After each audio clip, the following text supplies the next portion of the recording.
4।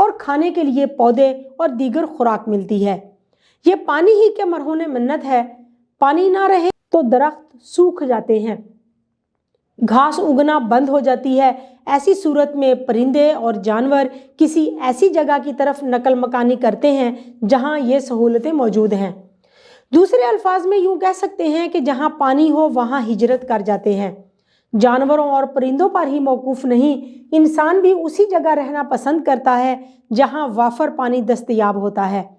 دنیا کے سارے بڑے شہر دریاؤں اور ندی نالوں کے قریب آباد ہونے والے چھوٹے چھوٹے گاؤں ہی تو تھے۔ انسان کو چاہیے کہ ایک طرف تو پانی کا دانش مندانہ استعمال کرے تو دوسری طرف پانی کے ذخائر بنانے کا بندوبست کرے۔ تو پیارے بچوں، آئیے لکھتے ہیں تبصرہ۔ کائنات کی دیگر نعمتوں کی طرح پانی بھی اللہ تعالیٰ کی ایک عطا کردہ نعمت ہے۔ اس کے بغیر کائنات میں زندگی کا تصور ناممکن ہے۔ اگر پانی نہ ہو تو زندگی بے رنگ و روپ ہو جائے۔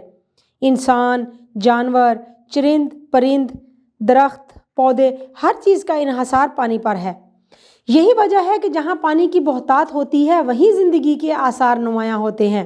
انسان تو انسان، جانور اور پرندے بھی اسی جانب نقل مکانی کر جاتے ہیں جہاں پانی موجود ہو، کیونکہ پانی ہوگا تو خوراک بھی اگے گی، درخت اگیں گے، پھل دیں گے اور زندگی کی دیگر ضروریات پوری ہو سکیں گی۔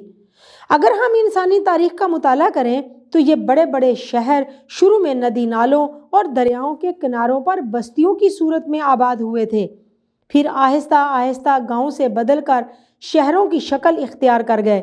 آج کا انسان پانی کا استعمال بہت بے احتیاطی سے کرتا ہے، اسی لیے آنے والے وقت میں سب سے زیادہ پانی کی قلت کا سامنا کرنا پڑے گا۔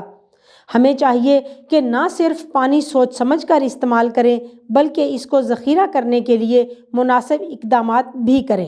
جی تو پیارے بچوں، اب ہمارے پاس جو سوال حل کرنے کے لیے ہے وہ یہ ہے کہ زراعت اور پانی، اس عنوان سے ایک مضمون لکھیں جس میں کم سے کم پانی استعمال کر کے زیادہ سے زیادہ اجناس اگانے کی تجاویز شامل ہوں۔ آئیے لکھتے ہیں۔ اللہ تعالیٰ نے پاکستان کو بہترین زرخیز زمین، مثالی نہری نظام، آبپاشی، پہاڑوں پر ہونے والی برف باری اور پانی اور رواں دواں رہنے والے چشمے، ندی نالوں اور دریاؤں سے نوازا ہے، لیکن پھر بھی ہماری زراعت کئی ترقی پذیر ممالک سے بہت پیچھے ہے۔ اس کی وجہ یہ ہے کہ ملکی زراعت کو بہت سے مسائل کا سامنا ہے، ان میں سب سے اہم پانی ہے۔ زراعت اور پانی ایک دوسرے کے لیے لازم و ملزوم ہیں۔ زراعت پانی کے بغیر ناممکن ہے، لیکن ناقص نظام آبپاشی کی بدولت پانی کی کمی کا مسئلہ کافی سنگین ہو چکا ہے۔ جتنا پانی دریاؤں سے نہروں اور کھالوں میں داخل ہوتا ہے اس میں سے صرف 40% حصہ فصلوں کے کام آتا ہے، جبکہ باقی پانی نہروں، کھالوں اور ناہموار کھیتوں میں ضائع ہو جاتا ہے۔ اگر آبپاشی کے وسائل میں اضافہ نہ ہوا اور پانی کا ضیاع اسی طرح سے جاری رہا تو پانی کی کمی کا مسئلہ بحران کی صورت اختیار کر سکتا ہے۔ پاکستان کے کسان کو پانی کی کمی کے مسئلہ سے نمٹنے کے لیے درج ذیل اقدامات کی ضرورت ہے۔ ناہموار کھیتوں کو ہموار بنائے تاکہ پانی کم وقت میں زیادہ کھیت کو سیراب کر سکے۔ روایتی کھالوں کی بجائے اصلاح کردہ پختہ کھالوں کا استعمال کرنے سے پانی کے ضائع ہونے کا خدشہ کم ہو جاتا ہے۔ آبپاشی کے لیے سپرنکلر اور ڈرپ اریگیشن جیسے کفایتی اور جدید طریقوں کا استعمال کریں۔ فصلوں کی پٹڑیوں یعنی کھیلوں پر کاشت سے پانی کو بہت حد تک بچایا جا سکتا ہے۔ جہاں ممکن ہو بہت سے کھالوں کی بجائے ایک ہی کھال سے پورے فارم کی آبپاشی کی جائے۔ پیارے بچوں، ہماری مشق کی اگلی سرگرمی ہے سنیں اور بولیں۔ درج ذیل کو سن کر سوالات کے زبانی جواب دیں۔ تو آئیے سب سے پہلے پڑھتے ہیں اس پیراگراف کو۔ انسان کو دستیاب وقت شاید سب سے زیادہ قیمتی اثاثہ ہے۔ جو فرد یا قوم اس اثاثے کا منصفانہ استعمال کرتی ہے وہ کامیابی کی منزلیں طے کر لیتی ہے۔ وقت پر فیصلہ کرنے سے قومیں بہت سی مشکلات سے بچ جاتی ہیں۔ پاکستان زرعی معیشت والا ملک ہے۔ زراعت کی ترقی کے لیے بنیادی طور پر علم میں ترقی کے ساتھ ساتھ پانی کی مناسب مقدار میں دستیابی بھی بہت اہمیت کی حامل ہے۔ پانی کا سب سے اہم ذریعہ بارشیں ہیں، ان پر کچھ خرچ نہیں آتا اور مفت میں آبپاشی ہو جاتی ہے، لیکن اس میں دو عوامل ایسے ہیں جو عام کسان اور کسی ایک انسان کے اختیار میں نہیں۔ ایک یہ کہ وقت پر اور ضرورت کے مطابق بارش کا ہونا، اور دوسرے بارش کے زائد پانی کو جمع کر کے حسب ضرورت استعمال کرنا۔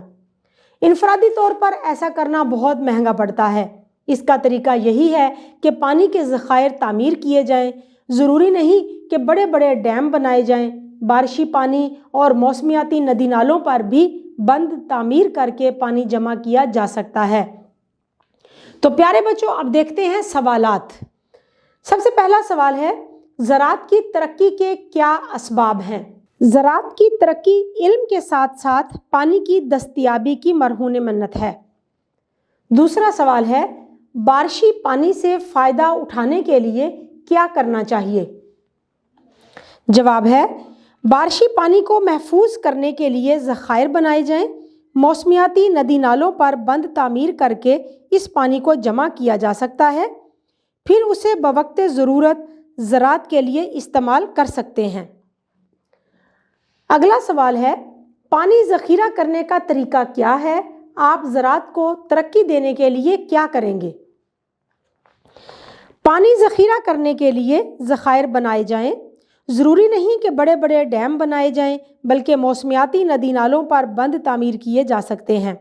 زراعت کی ترقی کے لیے اس کو جدید طریقوں پر استوار کرنا ضروری ہے۔ پیارے بچوں، امید ہے کہ آپ نے آج کا یہ ویڈیو لیکچر بہت توجہ سے سنا ہوگا، آپ کو یہ ویڈیو لیکچر بہت اچھا لگا ہوگا۔ اپنے سبق کو دہرانا مت بھولیے گا۔ انشاءاللہ اگلی ویڈیو میں اگلے لیکچر کے ساتھ پھر ملیں گے۔ تب تک کے لیے اللہ حافظ۔